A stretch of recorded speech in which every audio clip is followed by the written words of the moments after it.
Hair fall కనిపిస్తుంది అనంగానే first చేసే మిస్టేక్ ఏంటి అంటే షాంపూస్‌ని మారుస్తాము, రకరకాల హోమ్ రెమెడీస్‌ని ఫాలో అవుతాం. లేకపోతే మనం first over the counter supplement అంటే బయోటిన్, హెయిర్ గమ్మీస్ లాంటివి యూజ్ చేస్తాం.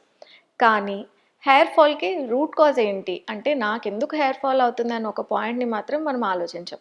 సో, ఈరోజు మనకి హెయిర్ ఫాల్‌కి what could be the possible root cause అన్న దాని గురించి మాట్లాడుకుందాం. ప్రైమరీగా ఎవరికైతే పీసీఓఎస్ హార్మోనల్ ఇంబాలెన్స్ ఉంటుందో వాళ్ళలో హెయిర్ ఫాల్ కనిపియడానికి ఛాన్సెస్ ఉంటాయి.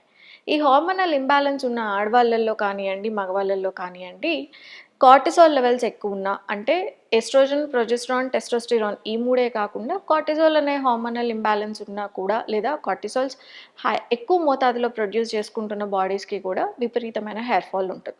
Second condition thyroid imbalances. ఇవి ఒక సైలెంట్ ఇంబాలెన్స్ అని చెప్పుకోవచ్చు. మనకి thyroid issues specifically 70% of the పాపులేషన్‌లో హైపోథైరాయిడిజం అనేది కామన్‌గా కనిపిస్తూ ఉంటుందనమాట. సో, హైపోథైరాయిడిజం ఉన్నా కూడా మెటబాలిజం స్లో డౌన్ అవుతుంది. వెయిట్ గెయిన్ చాలా ఎక్కువగా కనిపిస్తుంటుంది. దీంతో పాటు లెథర్జీ, హెయిర్ ఫాల్ ఒక కామన్ సైడ్ ఎఫెక్ట్ లేదా సింప్టమ్స్ లాగా కనిపిస్తూ ఉంటాయన్నమాట. 3 న్యూట్రియంట్ డెఫిషియన్సీస్. మనము ఎక్కువగా హెయిర్ ఫాల్ అనంగానే బయోటిన్ తీసుకుంటే సరిపోతుందని అనుకుంటాం కానీ, రూట్ కాజ్ హెయిర్ ఫాల్‌కి ప్రైమరీ కాజ్ ఇన్‌ఫ్లమేషన్‌ని పెంచి దాంతో పాటు హెయిర్ ఫాల్‌ని తీసుకొచ్చేది low level of iron deposits in the body. అంటే ఐరన్ డెఫిషియన్సీ ఎనీమియా. మనం రెగ్యులర్‌గా బ్లడ్ వర్క్ చేయించుకున్నప్పుడు హిమోగ్లోబిన్, సీరం ఐరన్ వరకు టెస్ట్ చేసుకుంటాం. ఈ 2 మనకి అప్రోప్రియేట్ ఐరన్ స్టోరేజ్ అంటే బాడీలో ఎంత మోతాదు ఐరన్ ఉంది అన్నది కరెక్ట్‌గా, యాక్యురేట్‌గా మెజర్ చేయవు. సో, మనం చేయించుకోవాల్సిన టెస్ట్ ఏంటంటే ఫెరిటిన్.